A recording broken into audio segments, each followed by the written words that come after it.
Bienvenidos a una nueva sesión de nuestro curso de testing. Con este vídeo alcanzamos los 30 de esta serie. Si os está gustando y estáis adquiriendo conocimientos, considerad suscribiros al canal, ya que vuestro apoyo es fundamental para que continuemos dedicando tiempo a esta labor divulgativa en redes.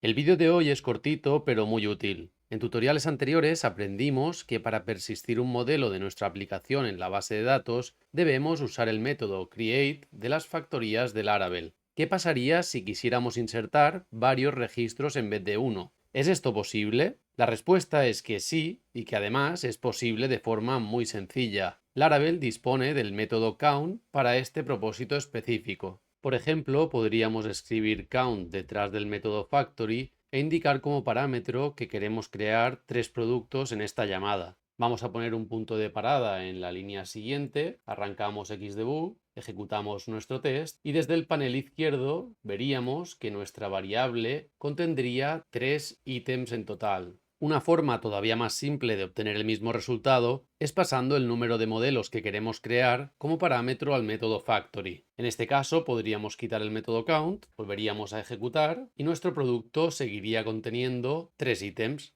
Antes de acabar esta pequeña píldora, queremos advertir que no se considera una buena práctica usar estructuras de control de flujo como el siguiente bucle for para la generación de múltiples modelos en la base de datos. Estas estructuras empeoran la legibilidad, mantenibilidad y depuración del test.